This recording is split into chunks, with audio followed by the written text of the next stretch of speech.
Okay, so we're back. How you doing, everybody? Same face, same desert. That's actually Lake Las Vegas back there. A little windy today, otherwise it's a beautiful day. Today we're going to talk about the book of James. Another book that's been, debated. I don't know, in my opinion, once again, somewhat misinterpreted. Again, I know everybody says that. These days, it's fine. We will all talk about this.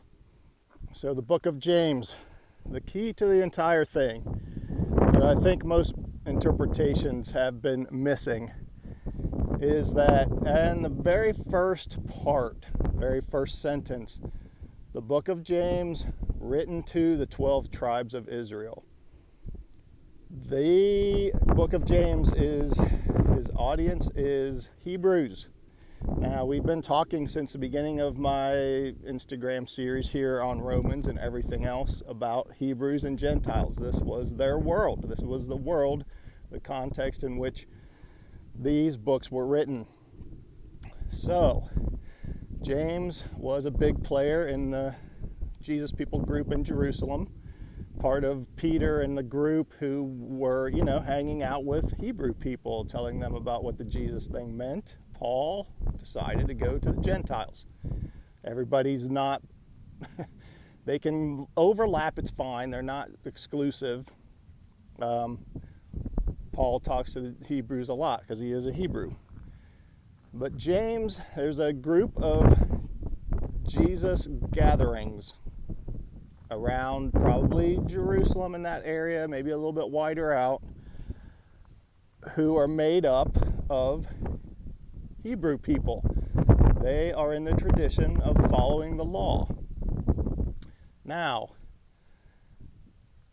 when your pastor gets up on a Sunday morning and opens the book of James and reads the first sentence and says, "Consider it all joy, my brothers and sisters, when you encounter various trials, because God is doing this, for your benefit, blah, blah, blah." Well, what's going on in James is a persecution of these specific Hebrew Jesus people groups. And today we are Gentiles. And today, even if you're a Hebrew, according to Jesus' theology, you do not follow the law either. So this is a very specific persecution that was happening to this very specific Hebrew group of people. Is it completely useless for us and like Martin Luther, we should throw it out? That's not Martin Luther's reasoning. We'll get into that later, but no, it still means something to us. We do not throw out historical documents like Thomas Paine's Common Sense in American history. We still read it, we still study it, it still means something. But it wasn't written directly to us or for us, but it definitely means something to us. It just means something a little bit different than maybe we would think if we're trying to apply common sense today in the 21st century to ourselves. It would be super odd, and we shouldn't do it to the Bible either. So, getting on with it, the key to James is it was written to the 12 tribes of Israel. And that also means any other Hebrew person that would have been around at that time could have gotten something out of this if they were experiencing somewhat of a similar persecution. But in the second chapter of James, which you should go read real quick before you hear this, there's a huge controversy in Christian circles, and always has been, going back to Martin Luther, like I mentioned, about this statement that James makes, that faith without deeds or faith without works is dead. Now, it matters hugely what the context is of what he's saying here, who the people are, and who he's addressing. Now, we established it was super important that he's talking about Hebrew people, Hebrew Jesus people now. In this community, what was happening was that some, let's say, lesser economically well-off Hebrews were joining the Jesus thing, and then their meetings were being attended also by, let's say, more wealthy Hebrew people who were interested in the Jesus thing in some way and were coming to the meetings and were pushing for the law to still be followed. Now, they were pushing it so hard that it was causing a persecution. They were persecuting the people who were trying to be in these Jesus meetings but were not willing to follow the law anymore. So Paul addresses some of the more damaging ways that the more wealthy, maybe they were Pharisees, maybe they were, former Pharisees, teachers of the law, who were investigating and maybe enjoying the Jesus thing, but at the same time not quite getting it. Or maybe they were just there to infiltrate and persecute, straight up persecute them for not following the law.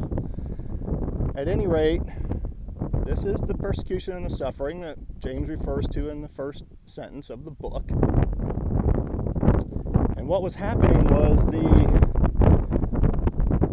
less wealthy, let's say Hebrew Jesus followers in these gatherings were starting to capitulate to the pressure. They didn't like the persecution, obviously, so they were starting to capitulate, and they were telling James, yeah, we're good with Jesus. He is the answer. By faith, we believe that he solved everything for us, and we no longer follow the law.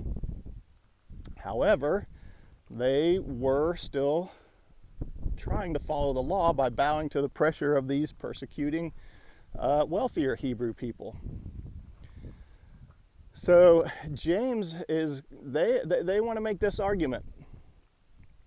Hey, we have faith, and that's good enough. And James is like, but that's good enough. We can still follow the law. But James is like, no. What you believe in your head has to match your actions on the outside. So they were saying, yes, we can believe it in our heads, but in our outside actions, we are still going to follow the law. We're going to capitulate to this persecution and follow the law like these people want us to. And James was like, no. If you do that, then it means your outward actions of following the law means that you don't really believe that Jesus ended the law, that he took care of everything and you no longer have to follow the law. That is what this discussion of faith and deeds is about, because James is saying, if in your head you think that Jesus solved all the issues that were outstanding in the law, and then he did away with the law for a new and better covenant, then you live in freedom. You're free from the law.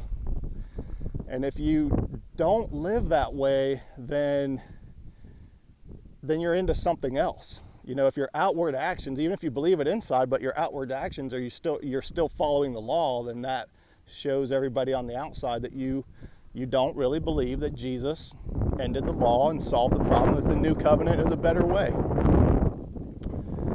All right. That is the issue. Now, it's super important to understand, once again, I've been saying since the beginning of our Roman series, that Gentiles and nobody after Jesus rose from the dead, after the cross, has been under the law. So, again, does the book of James mean nothing to us? No, it does, but it means that. It means here was this struggle in this community over whether they should still follow the law or not. And what that meant, and what James said, is that they should live free because there is no law anymore. We live free because we were never under the law to begin with. And now Hebrew people can be happy that they're not under the law either. God loves everybody. God is for everybody. The rain falls on the righteous and the wicked. That means that God, at that time, was agrarian culture, so rain falling was a good thing. God does good things for everybody. When we mess up our human lives and humanity, it's us. We mess it up. We choose to mess it up. We can choose not to. God God can help us. God is always for us. God's always with us. And hopefully we choose to participate in his new creation instead of continuing to damage it. That is the crux of the entire Bible. All right, that should be enough for now. I'm signing out, and have a good day.